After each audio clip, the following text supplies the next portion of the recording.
Service unit. We've got goes from Marysville to Cheyenne, south down to Pueblo. 310 is the biggest I've seen. 270 to 310 again on a coal train. If you're seeing it go eastbound or south, those generally go to and from Chicago. Our global, but we do not stop operations. We're going to take a right and we're going to head over towards the west hump, correct? Okay. The west hump, you can see where the tower is on the right hand side of the bus, is 20 feet at its peak. To the east hump. That is the original. This is the west hump. 20 feet tall. It goes down into.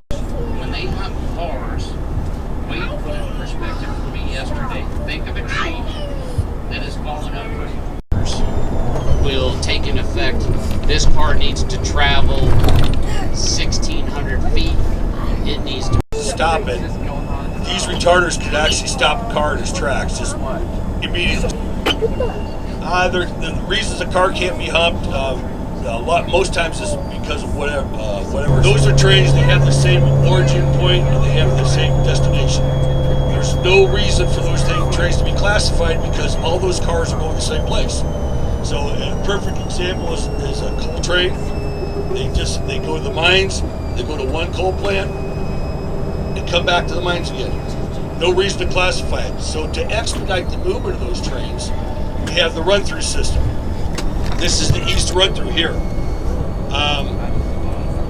It's got nine tracks in there for actually 10, but we only utilize 9. The 10th this train is this loaded coal train that's coming in now. The locomotive is still attached to the train. The locomotive forces can get on there and do whatever inspections are necessary for the locomotive. They can refuel it. They can top off the sand, clean it up, or anything else they have to do. Carbon can get on there, they can inspect the air brakes. All the air brakes have to be. Bridge up here, it's called the sheep jump. Don't ask me too many questions about sheep jump because I know nothing. Sergeant Schultz right here. But we'll stop right in the middle of it. It's a great opportunity to see these unit trains, especially the coal trains, from an aerial view. And you'll get a good look at exactly how long one train is. So keep in mind, especially with the coal trains, when it leaves North Platte, we're going to put another train on the other end of it. So no matter how long, the thing that's not on the head end is a DPU, the distributed power unit. And what those distributed power units do is they help us control what we call the in-train forces in the train. So as the train's moving down the track, you've got two forces that act on it. It's called buff forces. Those are forces that are pushing the train together, and draft forces. Forces that pull it apart. Think about an accordion. So up the rack, that locomotive can be serviced. They can refuel it. They can resand it. Take care of minor inspections, clean it up, and put it back on the train again. So not quite as proficient because the locomotives don't stay on the train, but it still expedites the movement because we still don't have to classify that train. Over here on the left, it's what we call a blend yard.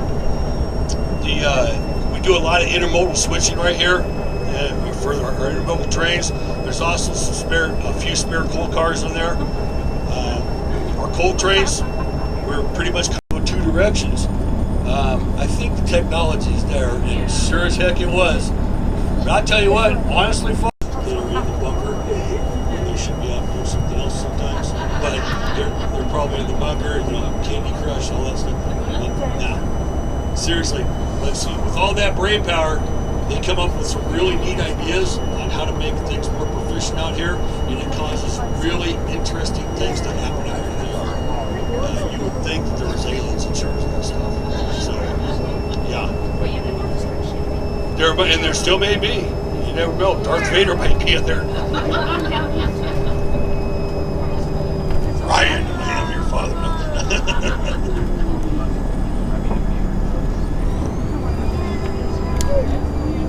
Okay, done.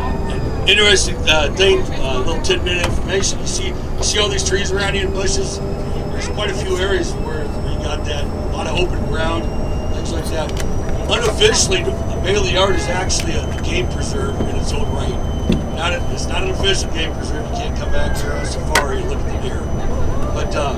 But we do have pretty much any animal, for the most part, that is indigenous to the state of Nebraska, you can find in this yard. There's a sizable deer population here. There's a large, lately. But yeah, we got badgers, and if anybody's a bull snake fan, there's lots of those around. But anyhow,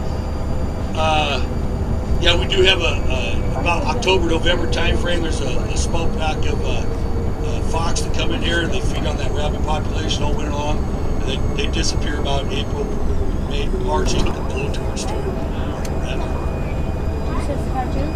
So we got locomotives here. So these locomotives here is going to come up and over the hill. The whole purpose of this sheep jump here is to get locomotives from one side of the yard to the other without disrupting traffic on the main line.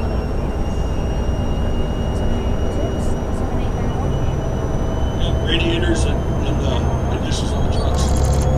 So, but yeah, these are going to come over the hill.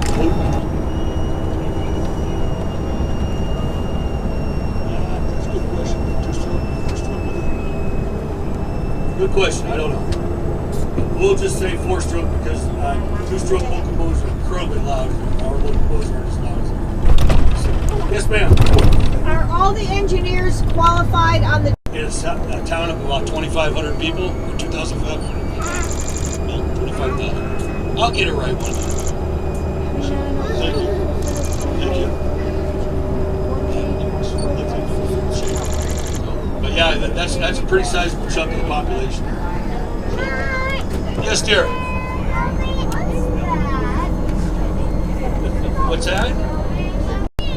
Early 2000s, between about 2003 and 2010, that blue tank over there, when we were running lots and lots of coal trains, we used to deplete that every day, so it would get filled up every day. Okay, if you see, look off to your right, this is the east hub. If I remember correctly, it's 34 feet in height.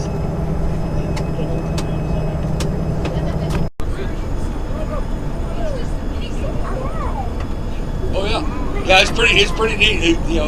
Anytime you can get Mother Nature to help, the cars we placed here a couple years ago, and we're waiting to recycle them.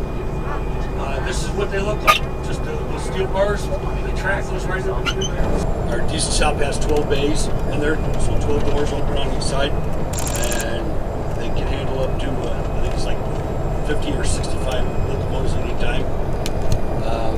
That's about how many they process per day too. Locomotives can come in there for a variety of reasons. They may just need a routine inspection, or they may need a major overhaul if they've got it in a grade crossing accident or something like that. These guys can repair everything in the locomotives. Lifetime of a locomotive is when that thing falls apart. We start it, we replace it.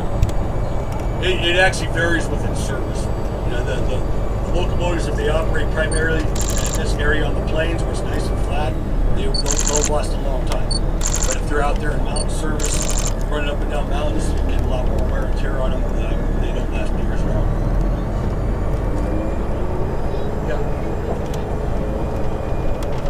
Yeah. Okay. Just informed by Google over here that we service a set of gloves. I ain't got no gloves. Well, there's 100 of them right there. Yep. If I give you one, I got 99. So, yeah, also off to the left up there, see that car's got the shavings right there? There's just little shavings of metal. Inside there's two tracks in there that they do what they call truing.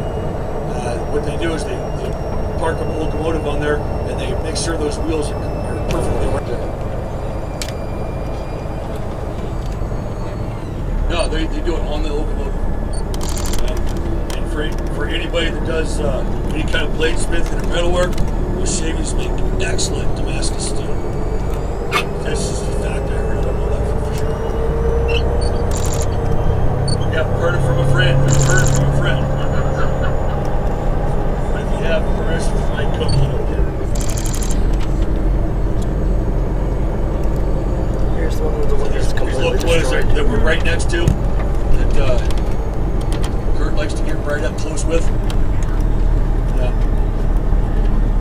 Yeah, reach out. Please don't reach out and touch them. Now these are in storage right here. They're not used for anything currently. As needed, we'll go ahead and activate them and get them going again. Yeah, kind of gives you a little size comparison of bus or train or a locomotive. Yeah, about 416,000 pounds apiece. Yeah, and you figure they average about 4,000 horsepower. So now, another interesting thing a lot of people don't know is that these things don't operate like your car does. There's no drive shaft in there that goes to those wheels and turns them like your car does. All right, that great big piece of engine in there, all that does that turns an electrical generator. So the you probably heard me refer to traction motors. Those are actually electric motors on those wheels on the locomotive. So that diesel engine turns the electricity that's supplied to those traction motors, and that's what makes it go forward. So just kind of think of the motor on your grinder or your